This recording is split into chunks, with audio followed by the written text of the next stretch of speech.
Hi guys, and welcome to another Watch Geek video and another unboxing and first impressions. Today I'm featuring new to me brand Addiesdive.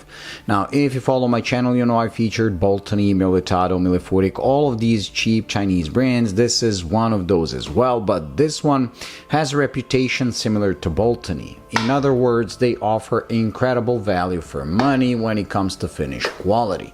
Now if you follow my channel, you know I've praised Boltony many times. I've put those watches under macro and the finish quality is simply astonishing. So this is the first time I'm going to be featuring an Addiesdive and seeing and actually handling one in person. And the model they selected, or should I say I selected for them to send me, is quite spectacular in the pictures. So let's see how it looks in person. So let's remove the box. Inside you get the user manual, the warranty, everything, and here it is. This is the new model called AD2030, and it's actually a smaller and slightly simpler version of the watch they already offered. The regular one is 39 millimeters in diameter, and it comes with a Seiko NH38, I believe, so it's like an automatic. But this one is not only cheaper, but it's smaller, so it's a 36 millimeter version. It comes with a Seiko VH31 Mecha Quartz, and the price is, believe it or not, just $59.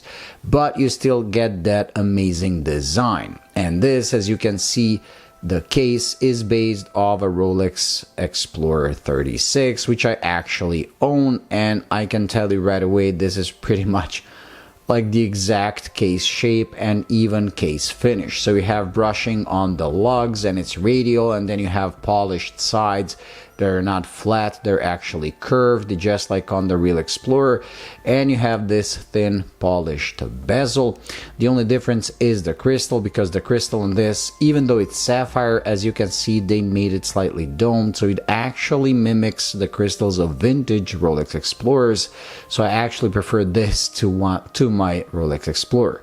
The bracelet as well, as you can see, it's based on the vintage model. So you have a U-shaped end link, which means that this thing is going to wear beautifully even on the smallest of wrists, because the total lug-to-lug of the watch is the lug-to-lug of where the lugs end, so you don't have the T-shaped sticking out or the center part of the links. The bracelet does come with solid links, solid end links, and a milled out clasp, but I can tell you right away that this is kind of on the lighter side of solid bracelets, which can be a good thing because it means the watch wears much more comfortably. But this is where the similarities between this and the Rolex Explorer end. Well, not here. Also, the crown is a screw-in crown, and the watch does come with 100 meters of water resistance. So for $59 you get a sapphire crystal, a beautifully shaped and finished case with screw-in crown, 100 meters of water resistance, and a Mecha Quartz movement that mimics the motion of a mechanical watch while giving you the convenience and accuracy of a quartz. So for $59 you really cannot complain. But that's just half the story. The other half is this amazing sand dune dial. Just look at this. And this is like where the two worlds kind of clash. So you have the Rolex, classic Rolex shaped bracelet, links, case, everything, but under the crystal you get something that's more in the spirit of Grand Seiko. So artistic, pretty complex, and very, very cool looking. The watch doesn't have any lume whatsoever, but as you can see, the highly polished hands and markers catch any glimpse of light under any angle, and the hands actually kind of resemble those of a Grand Seiko. I personally love the look, and I love this colorway. There are other colors available, but this one, sand colored one, not only do the silver markers and hands really pop on it, so really they stand out, increasing legibility, but it actually mimics actual sand dunes. And I can't wait to put this under macro just to see if these watches are really as well made as people claim on the forums. Are they in the same class as Boltony, or are they something different? Now this is, like I said, a $59 model, so this is probably one of their cheapest models available. So I don't know how much effort they gave into the finish.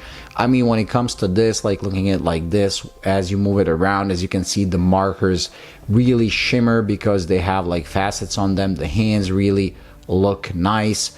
But in the full review, we're going to put this under macro and see what's what. See if they're really on the same level as Boltony, or are they slightly under it. Regardless of that, given the $59 price, even if this was like horrible under macro, in person it looks gorgeous. It has a perfect size for someone a smaller wrist like mine. I have a 6.5, and my Rolex Explorer 36 is probably the best fitting watch on my wrist ever. Like when I put it on my wrist, the comfort, the look of it on the wrist, it's just it's perfect. So I believe this is gonna be like that. So we're gonna put it on my wrist. Naturally, we don't have to do a loom shot because there is no loom. And that's gonna be it for this unboxing and first impressions. But like I said, do stay tuned for the full review when we put this thing under macro to see what this dial is made of, how well it is made. Because like I said, like this, looking at it from afar, or let's say just not under macro, the watch truly looks spectacular. So let me just strap it on my wrist, although this hasn't been sized. Okay, so here it is on my 6.5-inch wrist. As you can see, it's a pretty much perfect fit, just like my Rolex Explorer 36. This watch is truly stunning. Now I know that the I mean, just trust me, the camera cannot show you how much play the light has with the background, or should I say with the dial, with the markers, with the hands. My eyes can catch a lot more than the camera because my camera simply lacks the dynamic range. You see here, you just get a washed out picture, but in person, everything shimmers, and this reflection is much smaller than it's shown on the camera. Wow, incredible. It really does have like a Grand Seiko vibe to it, but mixed with Rolex, and it's relatively thin. This is another, let's say, advantage of them switching to a mecha quartz for this 36mm version, because the thickness has dropped, so it kept the perfect proportions, and it sits nice and low on wrist. Very cool. So this, like I said, my first time handling an Addiesdive, and I have to admit, I'm really liking what they do. They really combine like wild artistic dials with like regular utilitarian looking cases, and this is one of those. But I'm really glad they kept these curved sides, because that's one of the sexiest things on my Rolex Explorer, and one of the things where I most of the time find it more attractive than my Submariner, just because of this. The Submariner is boring, slab-sided, but these curves just add so much to the look of the watch. Very cool. So anyways, that's it when it comes to this unboxing and first impressions. Like I said, do stay tuned for the full review, and I'll see you in the next one. Bye.